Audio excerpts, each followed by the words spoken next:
Sarah to come up and Kevin, and I'm not sure who's coming up. It'll be Catherine and Ravine and as many of the A team as want to come up. I should withdraw that A, B team. The top team. That's what I just said, I withdraw that remark. Right. Welcome, Catherine, welcome, Ravine, but Sarah, you're going to lead off, I think, yes? Okay. Thank you, Chair. Councillors, good morning, afternoon? Morning, I think. As you just mentioned, we're here today to, the advice in front of you is around whether to endorse Watercare entering into a commercial arrangement with a Waikato Waters Governance Board, which would be an organisation of Waikato District Council.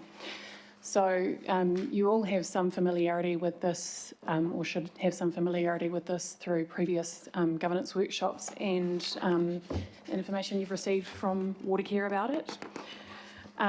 The proposal is essentially giving effect to a commitment in Watercare's statement of intent to explore additional revenue sources, which was something that the council as shareholder asked all of its CCOs to do a few years ago, given the circumstances that we're in.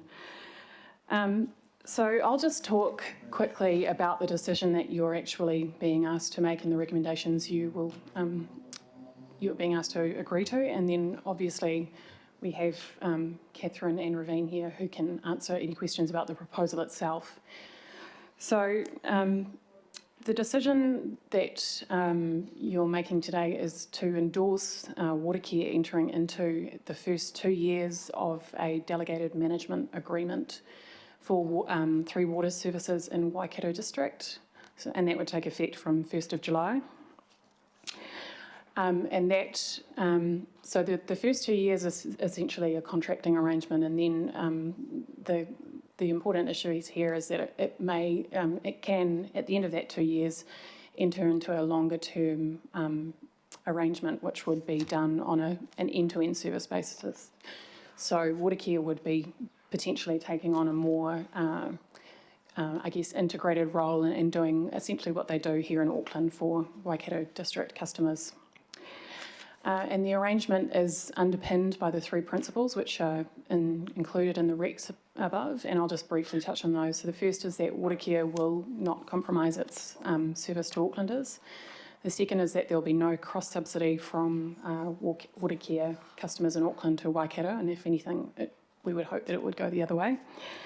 And the third is that, I've forgotten, Watercare has to make an acceptable return, so it's essentially the flip side of that. And during that first 2 years, Watercare will be doing a range of due diligence on the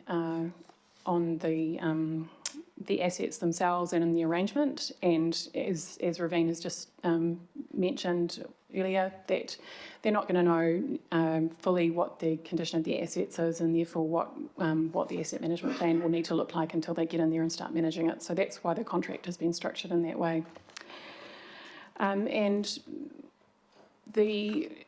So essentially the recommendations say that before there's a commitment to enter into phase 2, which would probably happen some point during the second year of that initial phase, then Watercare will come back to the governing body or to the Finance Committee with more advice around the financial impacts and the risk and the results of the consultation that they're required to do. And we'll seek a further endorsement from you as the committee. So I think that's all I'll say for now, but obviously we're happy to answer any questions from the sort of Auckland Council staff perspective, and on the proposal, I'm sure Watercare are happy to as well. Catherine or Ravine, do you wish to do an introduction as well on the project, or? Only to the extent that I think the report's pretty clear in terms of the phase that we're at. It's the board appreciates the opportunity for the council to actually look at it and endorse the initiative that originally did come out some time ago, seeking for us to find more revenue opportunities. And so, no, I think we're happy. Good. It has come on, because I do remember asking 5 years ago, I think it was Mr Clark was the chair at the time, as to why are you looking at doing something outside Auckland, and he scoffed at me and said it was basically a ridiculous idea. Things have moved on.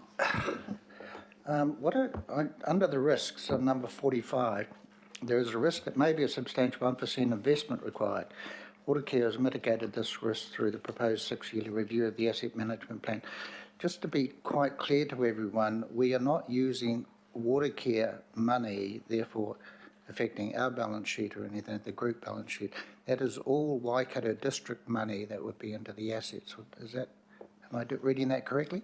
So just to be clear, the intention, Waikato District Council's intention is that they want a long-term arrangement, and they want a joint council arrangement, which under Section 137 of the Local Government Act requires consultation, which we haven't yet done. So their intention is that the revenues that are collected from the customers in Waikato will fund this. But as capital investments go, sometimes the investment has to be made earlier, and so it can affect our balance sheet. So the details haven't yet been agreed, which is why we're doing the 2-year contracting arrangement. So basically what we've said is we understand Waikato District Council's intention to have a long-term arrangement, and we could work with them, but we have to be careful about the risks that we would then take. And what we have proposed, and they have accepted, that we will run their operations for 2 years on contract, which is different from a joint council arrangement. It's a straight contract where they will pay us. And in that time frame, we're going to get more information about the condition of the assets and what they've allowed for in the AMP. There will be discussions, we'll consult, they will need to consult further as well. And out of that exercise, we will conclude. One of the options could be that we run everything under a franchise type of model where it will affect our balance sheet, which is why we will be coming back to council before that decision is made. And this is why in the report we are saying that the impact on the council group will have to be considered. So the answer to your question is, if we go down that path, the answer is yes, and we do need to consult, but not for the first 2 years. Okay, right, we have a very long list here. We have Councillor Simpson, Casey, Bartley, Councillor Walker, Councillor Holmes, Member Hanare, and the Mayor. Wow, so I'll be quick. I've got 2 quick questions. One is on consultation. Now, you have to do consultation around this. It's legislative. It's expensive consultation, especially when you've got to do every Aucklander. Is it possible, or are you considering adding your consultation to something we're going to consult on anyway, to sort of share some of those costs?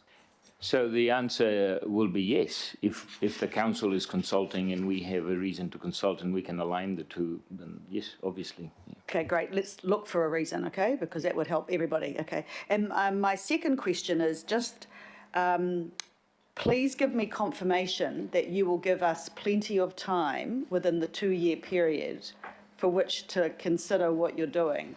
Because, in other words, don't come back 23 months into your 2-year period and say, oh, by the way, in a perfect world, we're looking at least 6 months' notice, aren't we? So we can jointly look at those financial impacts. You see where I'm coming from? Absolutely. So 2 things. We will be reporting to yourselves as to how this is going through our quarterly reports.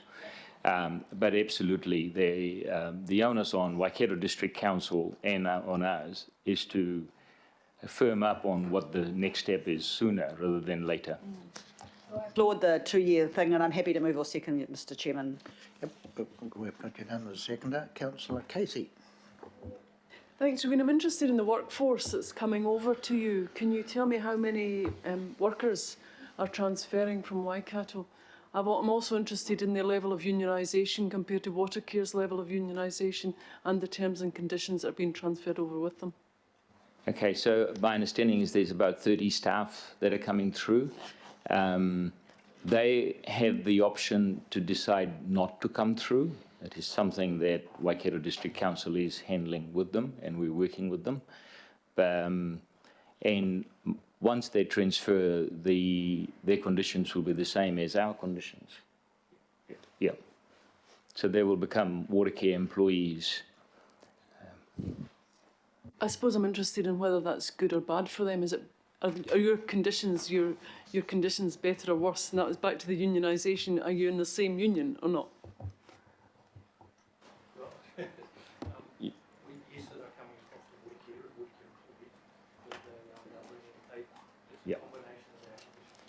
Yeah, so they are coming. They'll become Watercare employees. But if they've got conditions that have been grandfathered or grandmothered, then they come across as well. Yeah. All good? Councillor Bartley. Thank you, Mr. Chair. So what does this mean if you start serving a different area that isn't Auckland? Will you have to change your constitution? Because from what I read, your purpose is to serve Auckland. So we already serve Waikato right now. So we don't have to change our constitution. That makes sense. So already North Waikato, Pokeno, all the growth that's happening there is supplied by Watercare. So we don't do the retail, but it's our water supply and our wastewater services. So Yashili, the milk factory, the Sinlay that's being built, the water that they are using is from Watercare, and the wastewater that they're producing is treated by Watercare. If I could just add, Councillor, through you, Chair, it will be included in the statement of intent. So that will be a description of what the activities are, and the scope of it will be included in there, which is approved by you as the shareholder. And you do other areas around the Franklin and Hanua area in the Waikato, don't you? Yeah, okay. Councillor Walker. So I've got a few questions. My particular concerns are... Wayne, can you bring your speaker forward, please? Or, just pull the whole thing forward a bit. Always like to do things under the direction of the chair. So, can you hear me okay, Raveen? Okay, so I've got a few particular concerns, and they all go to managing the relationship between Auckland and Waikato.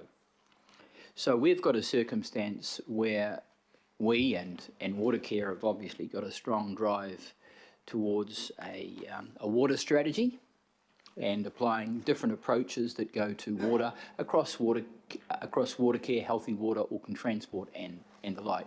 And those things need to be embedded and not upset by a relationship. Quite obviously,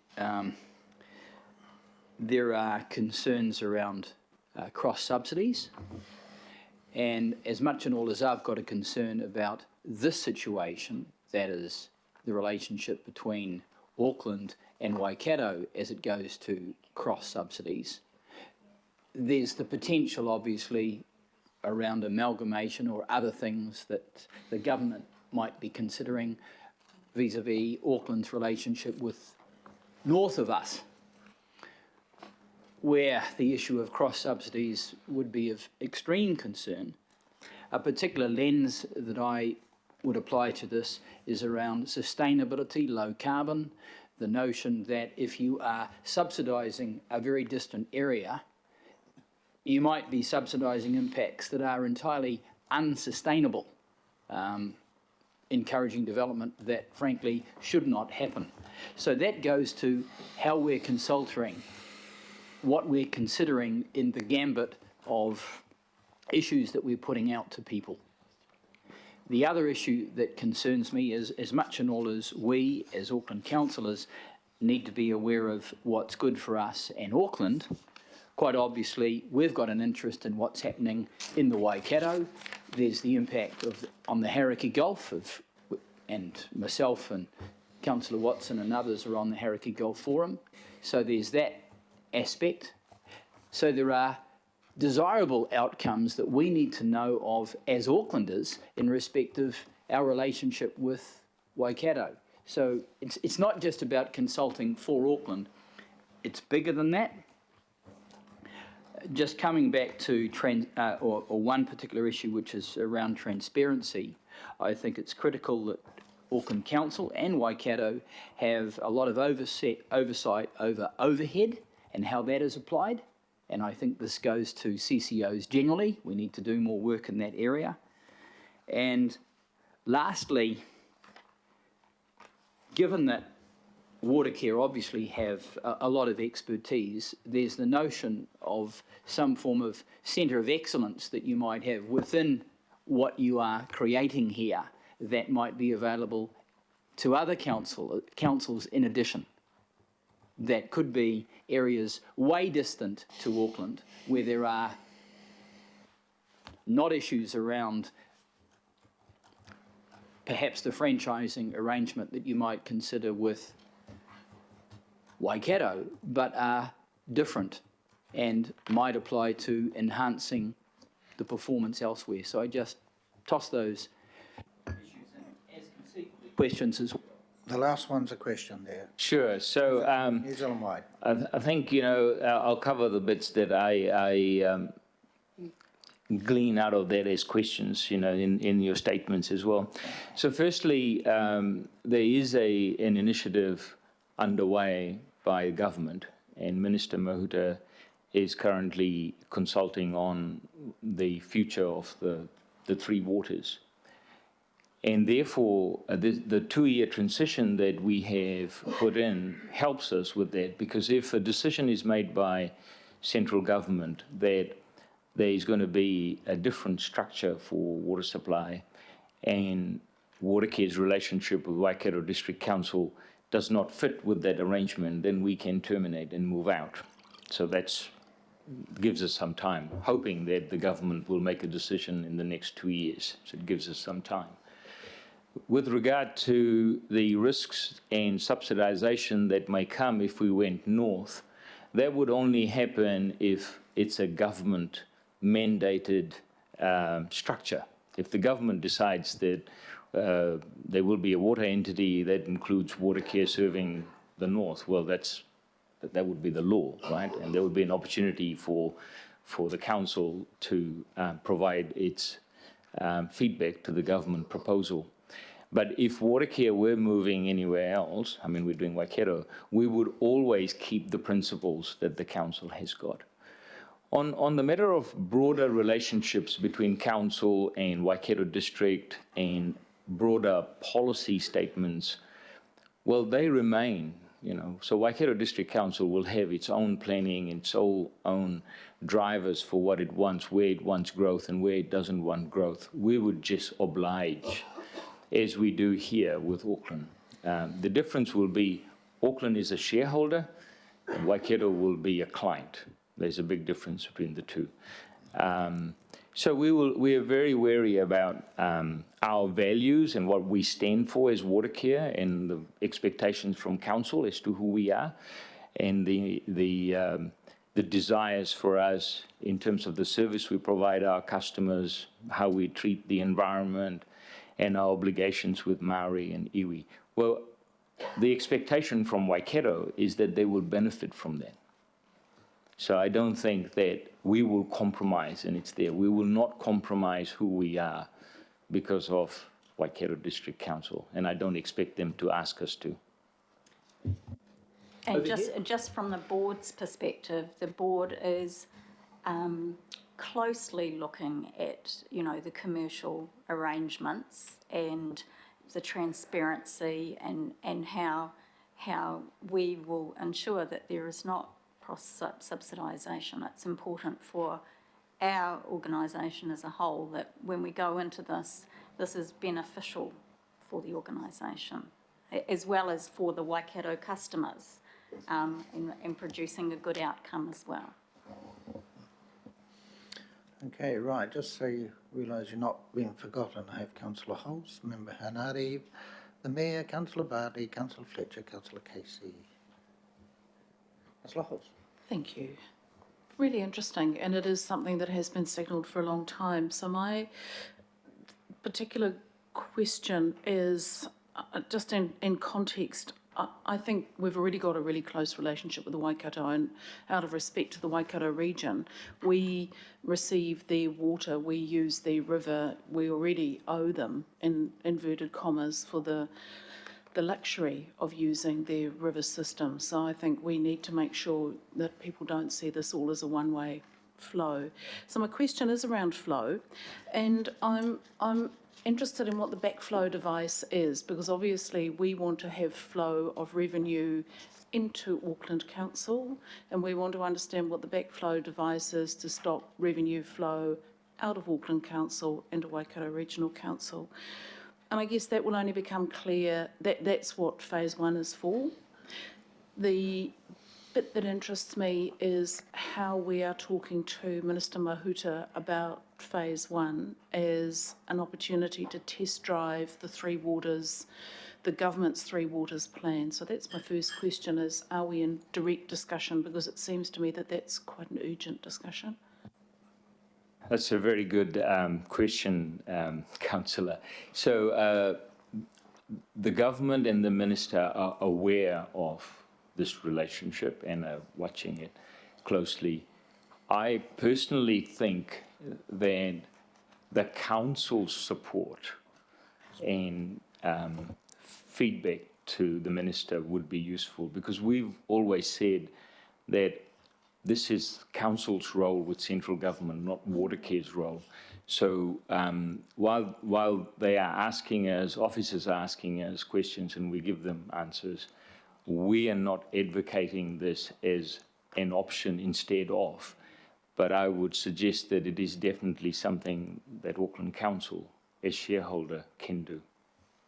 I think, Mr. Chair, this is probably quite an urgent issue. If we do make this decision today, I think that discussion does need to happen with the minister, because it's the phase one is our opportunity to test drive and design that backflow device.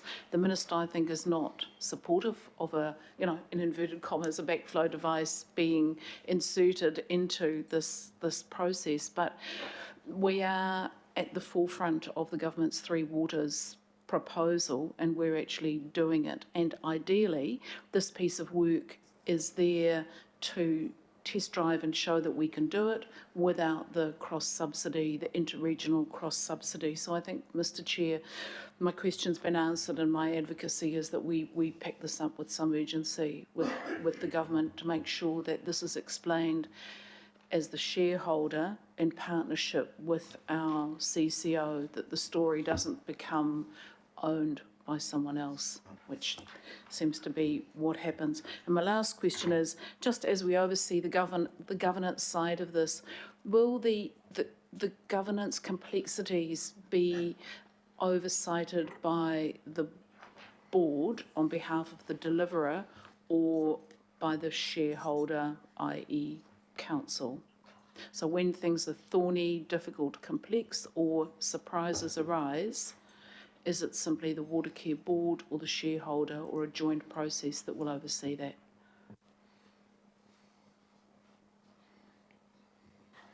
I guess it's a case of it's a test drive, and we'll work it through and see what's most appropriate. Certainly for this first phase, it really is an operations and maintenance contract, but providing for us to do the due diligence on what might come in that next phase, if you like. So I'm struggling to see what the issues might be, but I'm sure we're open to talk with the council and clearly with the Waters Governance Board and whoever is appropriate at the time. Yeah. I guess, Mr. Chair, I think we need to go into this with positivity and hope, but we know when it comes to water, as soon as anything goes wrong, the issue will land at the mayor's door, as these things always do. When it goes well, no one ever notices. When things turn to the proverbial, it's the mayor who is the person with the microphones under his nose. So because this is a fairly leading edge process, I think we need to be seamless in our governance of this. Thank you. And good work, having talked to the Waikato Regional Council and some of the politicians at National Council meeting on Friday. They're excited about this, so it's good work. If I may add to Catherine's comments, I think what will happen is there is a relationship between Waikato District and Auckland Council, and we will sit underneath that relationship. So whether it's during the 2 years or if we enter into a longer term arrangement, if we have an issue that could impact on the relationship between Auckland Council and Waikato, it is only necessary that we inform on a no surprises basis Auckland Council, so that if we need assistance, you can smooth the path for us. Yeah. Member Hanari. Kia ora, Ravine. Just a couple of questions, and I'm supportive of taking this baby for a drive and see how she handles, and one of my concerns though is that I haven't heard anybody say what's in it for Auckland, what's in it for me as a ratepayer. Do I get anything out of the deal? Because sometimes, or most of the times, in fact, all of the times when you do a bit of a business deal, there's got to be something in it for you. It's not just because you're mates with Waikato District Council. It's for no other reason than there's something in it for your organisation. So can you tell me what is in it for you, your organisation, and me as a ratepayer? Absolutely. So firstly, I think, if we turn the question around and we say the people of Waikato have been saying, well, Aucklanders have come, especially when there was a need for more water, and they said, yes, you can come and take water from the Waikato River because it will benefit all of Auckland. Well, what benefit did Waikato get? And we have a higher level of security of supply in Auckland. There have been droughts where we haven't had any restrictions here, and yet there's been restrictions in Waikato. They're paying more for the services because they don't have scale. They're unable to upgrade and operate their wastewater treatment plants, so that the effluent that is going into the river probably isn't of the standard that they would like it to be. So I would say that we have been taking water from the Waikato catchment for a very long time. The Mangatangi, Mangatawhiri dams, they're tributaries of the Waikato. So it would be very rich if we said, in addition to that, we want more. So we've started with the position that we've already been taking a lot, and they've never asked for anything. What they're asking for right now is to take advantage of the scale we have, because we're big. They're asking to take advantage of the expertise that we have. They're not asking us to subsidize them. So the benefit that Aucklanders will get is that we will get a return of the risk that we are taking.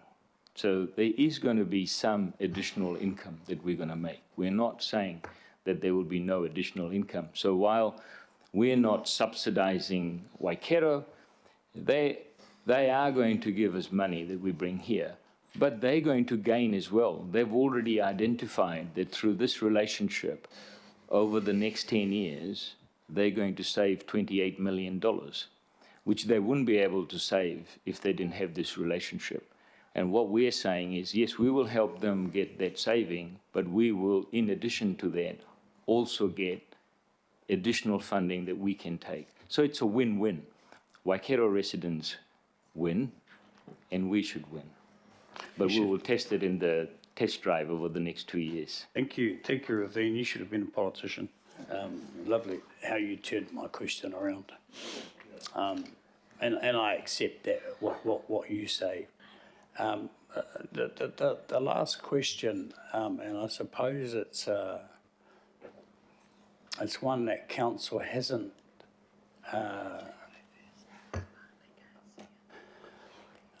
put fairly and squarely in front of themselves, and nor has the government, but it's coming.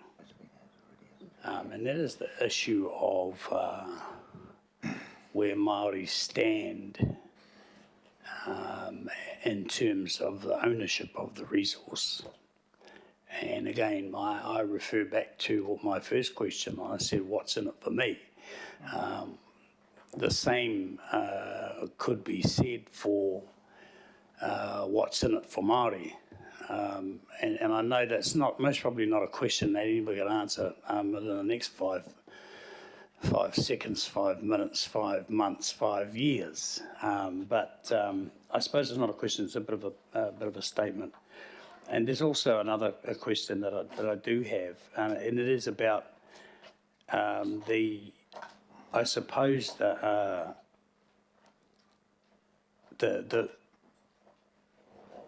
tangible benefits of urban Māori, and I mean apprenticeships, I mean more jobs for our people, especially out in the south. So have we thought of any progressive parts of this contract where, about procurement, for example, not only on our side but also on Waikato Tainui's side? Yeah. Okay, that's a very good question. So the Waikato District Council has set up a water governance board, which has got 3 independent members, and it has representation from Waikato Tainui. In fact, the chair is Waikato Tainui. It's Ruku. So it's a step towards involving Māori in the management of water as far as Waikato District Council is concerned. So we'll be reporting to a client that has got representation from Māori.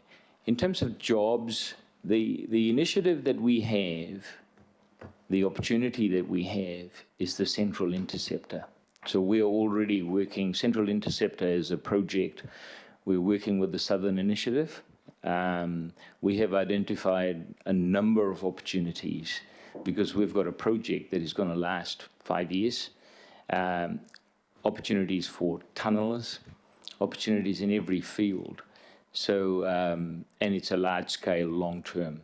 There may be opportunities that come out of the Waikato contract as well, but it doesn't have that scale at the moment. But Central Interceptor, definitely we're working with Southern Initiative on that. Mayor Goff. Thank you, Mr. Chairman. 3 questions, but preceded by a comment. I think this is going to be a win-win-win. Waikato District wins because they get a cheaper service and better quality.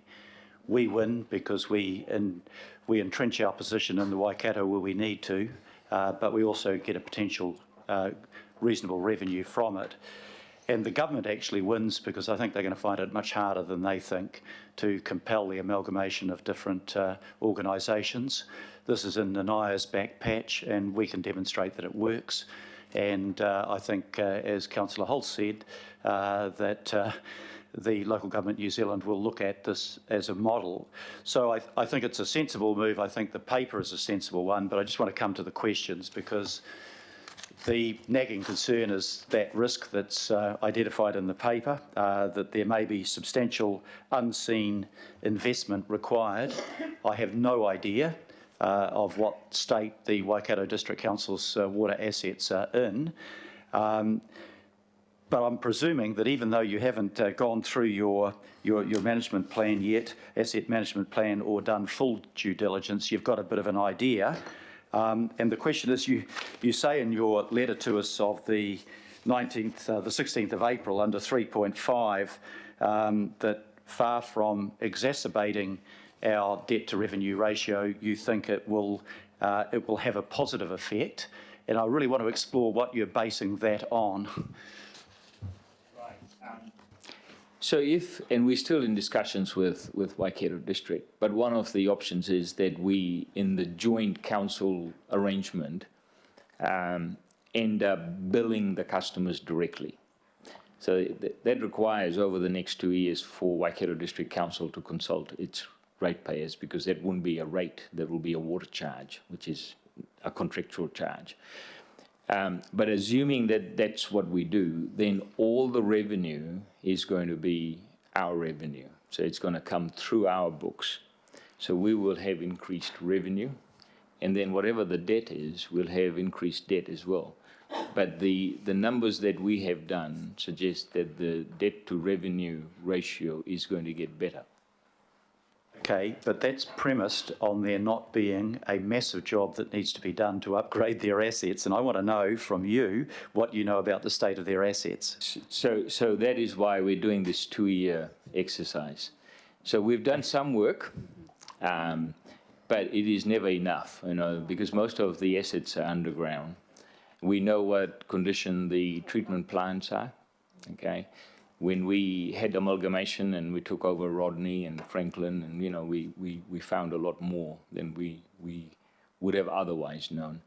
So the 2 years is a very critical period for both parties, for Waikato and for ourselves. Yeah, no, I appreciate that, and I might not get further on this question, but I still want to. I want to get more. It's quite a bold statement to say that the contract, the 2 years is fine. It's what comes after that, and you have to meet the cost of their capital assets. And so we have got a protection, I accept that. But to make the bold statement that it's expected to improve our debt to revenue ratio, I presume that's over the whole phase, not just the first 2 years. You must have a bit of an impression that you are not going to be faced with a task in rebuilding assets that's so great that the debt would be higher than the revenue that you're expecting to return from it. And I want to know how much due diligence has been done so far. I know not enough.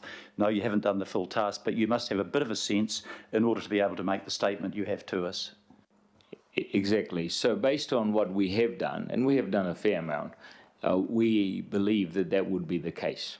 But having said that, that's not enough for the board, or you. So we'd be in a better position to answer that question after we've been in there for at least 12 months. Okay. Just the other two quick questions, Mr. Chair.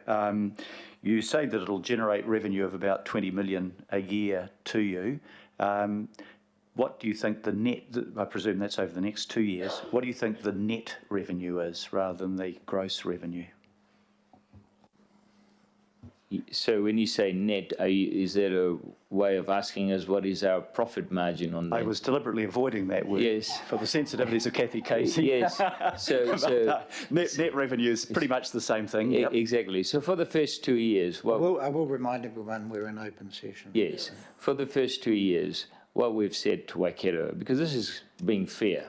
I mean, they're expecting us to be fair and open with them. And we said we will be fair and open with the books in the first 2 years so they can see things, because we need to have a fair and open conversation about the realities of the assets, the costs, and all that.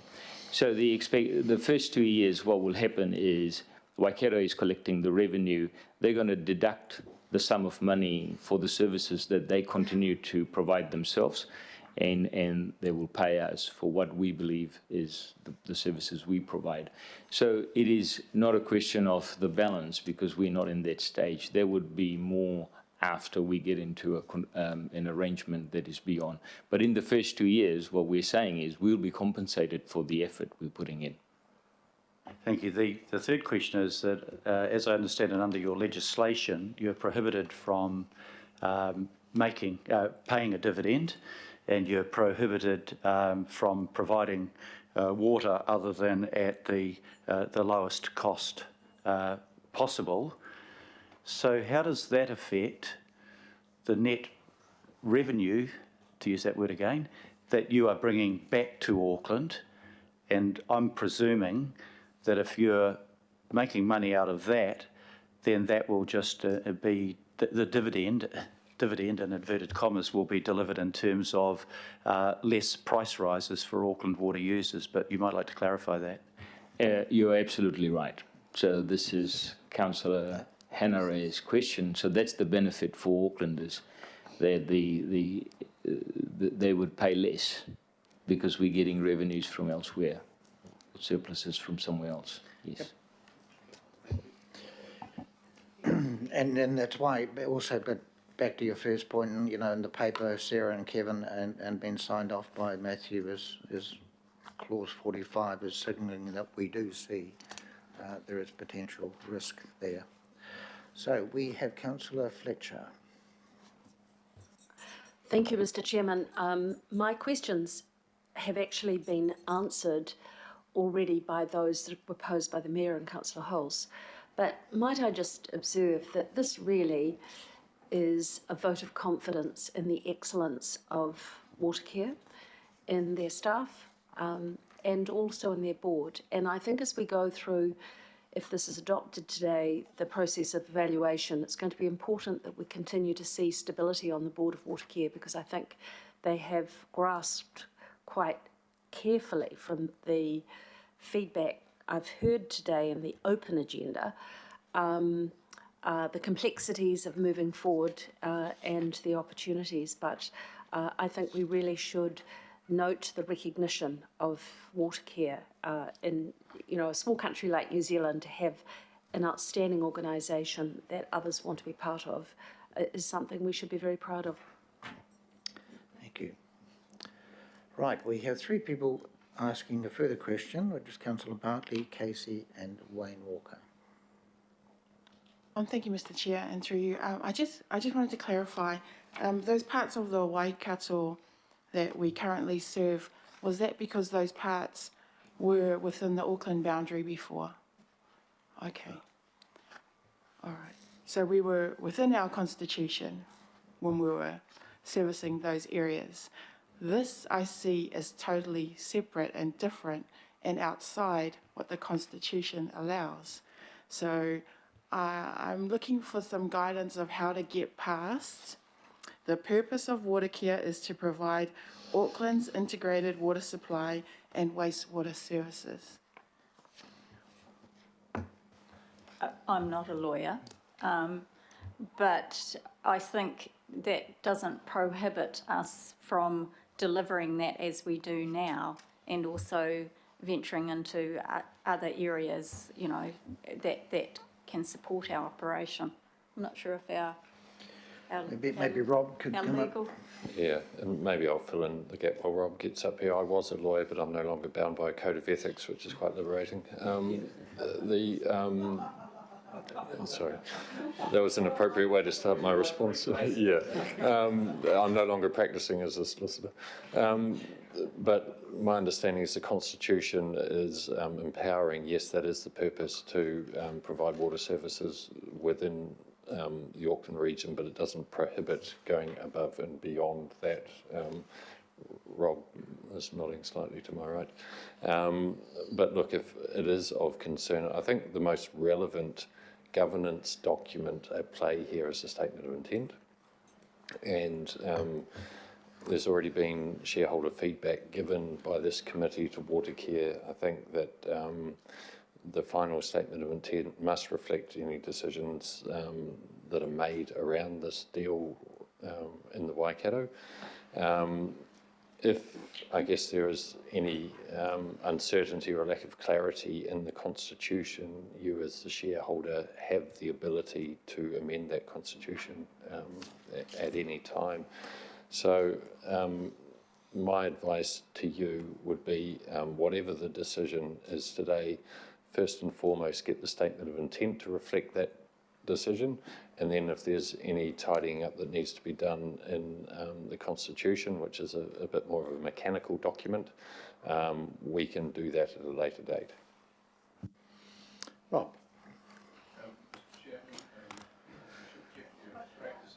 Just press your button, Rob. Yeah, I was just saying my learned friend next door should have kept his practicing certificate. Really the three principles, Councillor, mean that Watercare will have to fit within the terms of its constitution of providing the services to Auckland as no detraction from the services, etc. The Local Government Act specifically makes provision for local government organisations to undertake services for other local government organisation. So the Act specifically envisages that happening. And you might have seen just recently with the problems that Martinborough have experienced, that Wellington Water have now extended their services to look after Martinborough, and they won't have had to change any constitution to do that. So, in short, we'll still be living with the terms of our constitution as it relates to Aucklanders, but that doesn't stop us undertaking services outside of the district. Thank you. Thank you, Mr. Chair. Councillor Casey. Yeah, I just want to talk about political risk entering into this new relationship. And can you just confirm, you've made the decision, we're just endorsing the decision made by the Watercare Board? No, the final decision actually comes to our board meeting next week. But it's the board that makes the decision, and we're endorsing that today. Yeah. Right.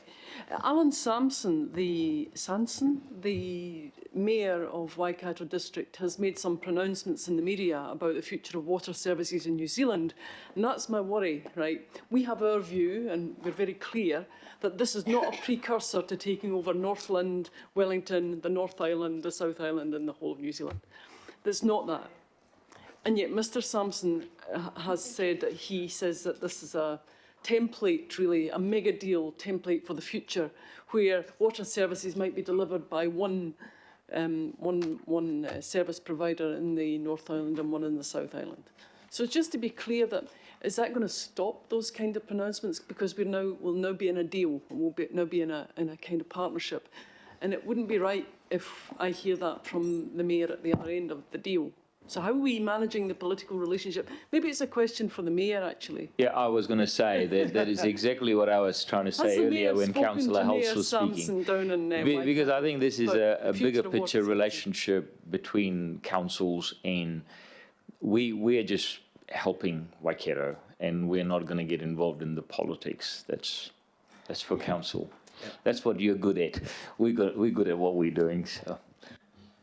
And I'm certainly not in a position to control or take responsibility for what another mayor says. They have to be accountable for those comments. What we decide here, if we endorse this proposal, is what we want to do and how we want to do it. And actually, I guess in the final instance, it is a decision of the governing body, because we determine your strategic direction. I think most of us have come to the point where we think this is sensible, but we're not looking beyond this at some mega proposal that would see Watercare become Watercare New Zealand rather than Watercare Auckland. Watercare is part of the Auckland Council group, and we're something, I said before, this was a win-win-win. I think we're to do it for each of those wins. But, you know, if we get another proposal, say, from Northland, we would want to look really carefully at whether the principles that we've established under B can be maintained if we were to go beyond Waikato District. Just to reiterate, there's no hidden agenda here. This is a one-off, good neighbourly piece of business that's good for everybody. Win-win. It's not the precursor to any mega deal for anywhere else. No, the board has no grand plan, all behind this. This is simply an opportunity that has arisen over many years. I mean, it started a long time ago with Hamilton and Waikato District and those communities trying to sort out amongst themselves how they could improve their water service delivery. It's evolved over time to get to this situation. It was not something that Watercare Board has in its back pocket as a big strategic agenda. And I emphasise, as I said at the start, Councillor Casey, when I mentioned that 5 years ago, I got this, a pretty abrupt dismissal by the chair of the board. That was a ridiculous idea. So I don't think there's any grand plan that's been evolving over a long time. Right, I have Councillor Walker, Councillor Darby, and Councillor Bartley wants another question. So that's it. We're going to call it quits after that. So Councillor Walker. So I've just got a question around. It goes to the items that we're moving. Resolutions around due diligence, and I notice an outstanding emphasis on the finance, but I don't see any mention of assessing the environmental sustainability, resilience, social and cultural impacts. Would they be desirable things to add? Well, as I said earlier, Councillor, we're going to practice what we practice here in Auckland. That's what we're saying. And that we will not compromise that. But we can't turn around and say to Waikato District Council what its position on sustainability should be or shouldn't be. So we're drawing a fine line here. You know, we are not telling them what to do, but at the same time, we're not going to compromise. We're not going to do things in Waikato differently from what we're doing in Auckland, because then there's no benefits. We want to do things exactly the same way. Yep.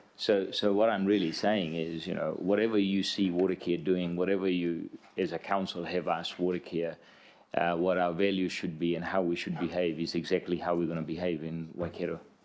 I understand that. My question is that there are other impacts that go to our council and equally to Waikato, aside from the financial ones that are mentioned here.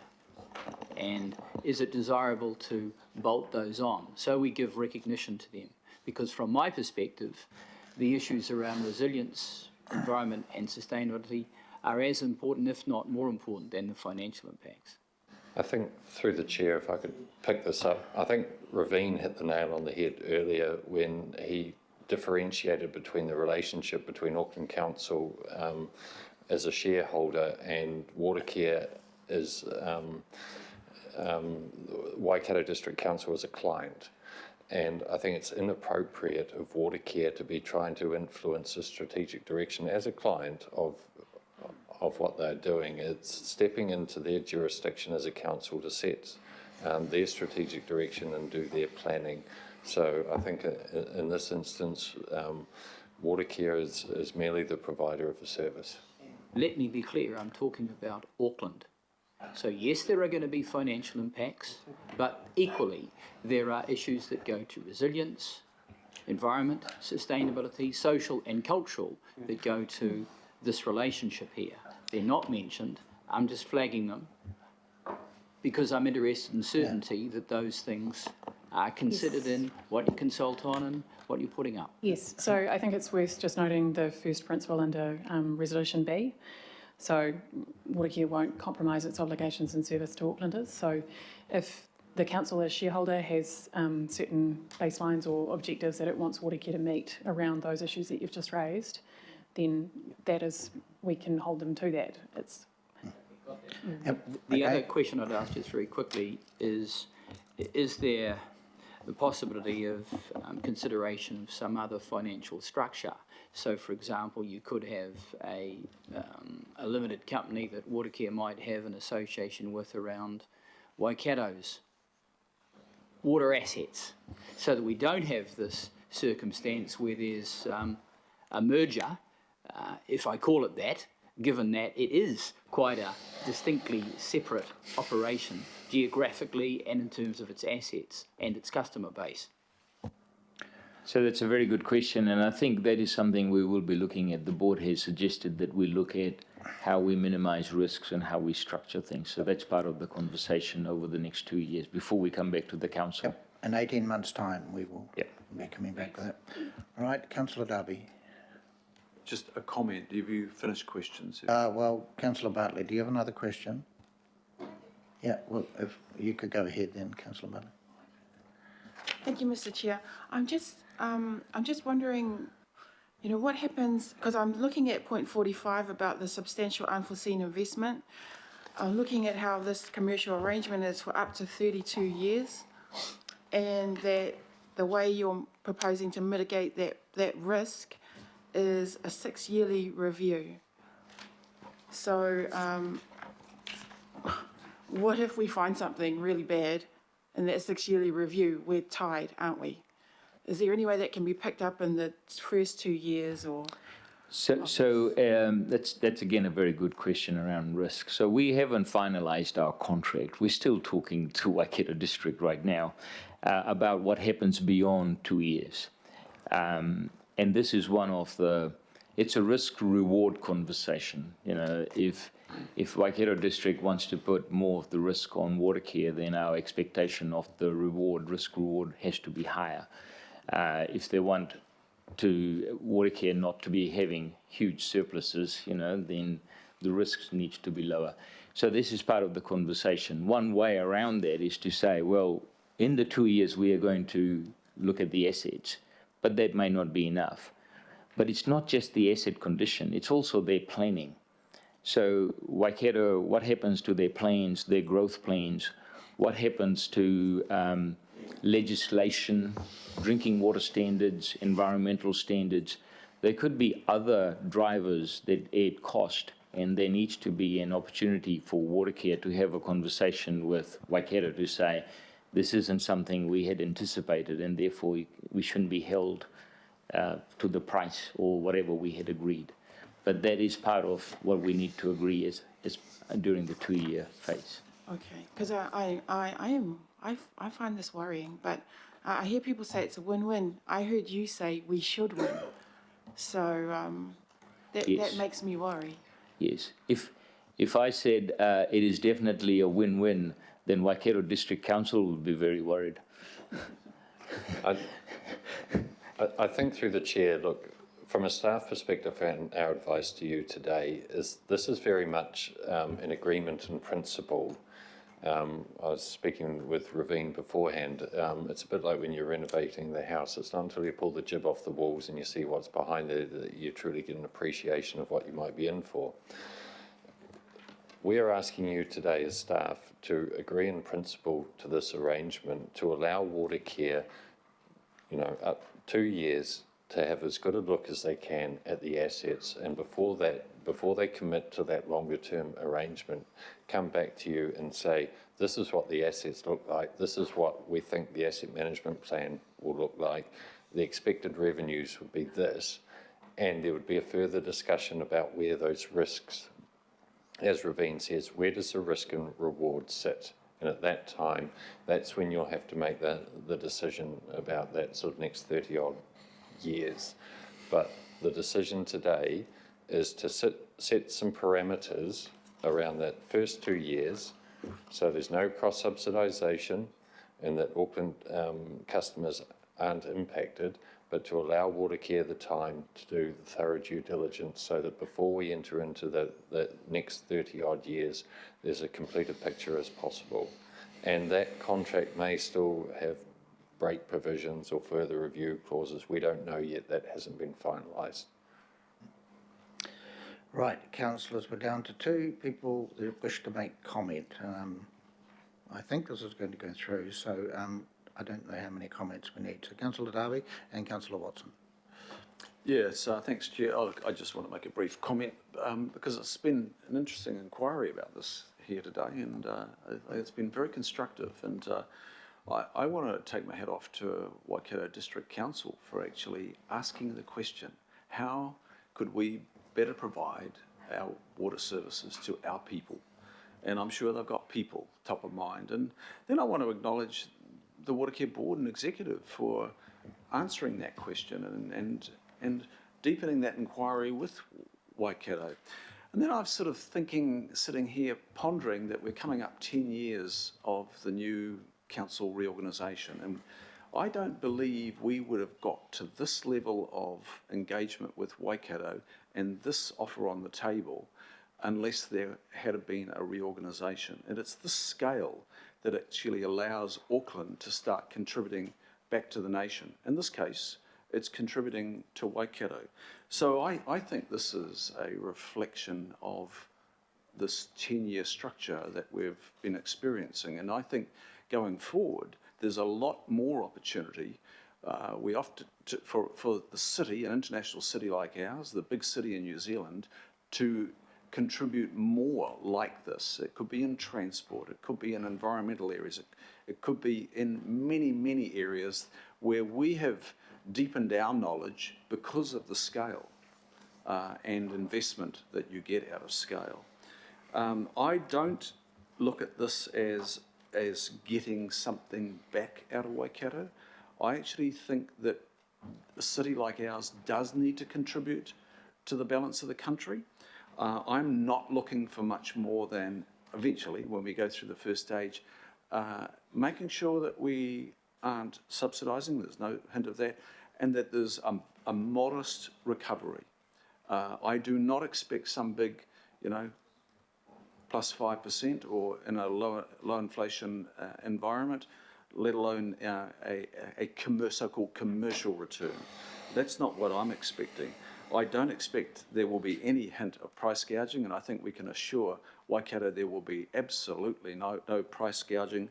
They will be good winners out of this as well. They will get the efficiencies in the water delivery.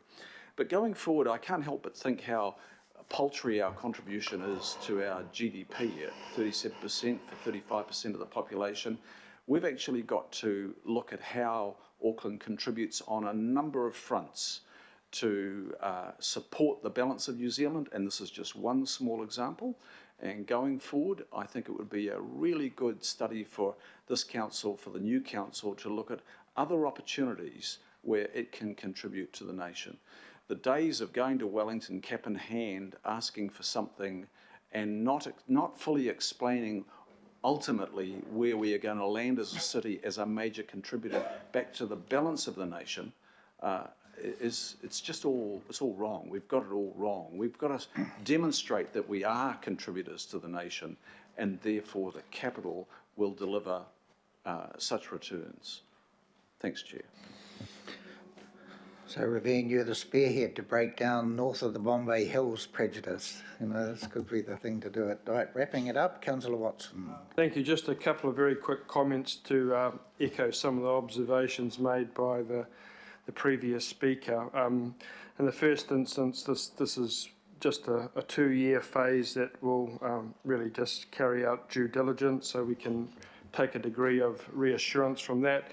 And really, for me, I don't have to really go too far beyond the very emphatic guarantees given in point B there.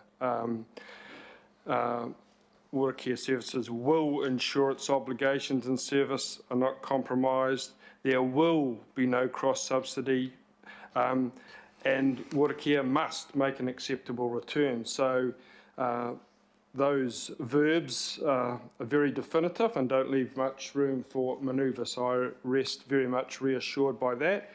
And and I also like the notion of there's a little bit of a quid pro quo here, as Councillor Darby referred to, and that's good. We know it's a bit like the secondary schools all competing against each other. We're in the one country. We should be cooperating and helping out. So that's good to see.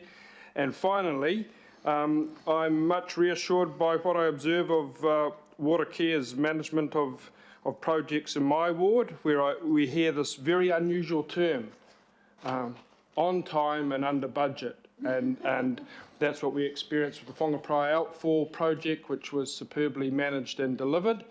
No use of any contingency fund, I might add. So that sort of performance on a pretty regular basis usually leaves me supporting whatever Watercare come asking for. So thank you. Right, thank you, Watercare, Catherine and Ravine, and backup staff, Rob and others. We've got the resolution in front of the councillors. I'm going to put them, moved and seconded. All those in favour? Against? Right, well, unanimous. And we wait for the report in 18 months' time. Yeah.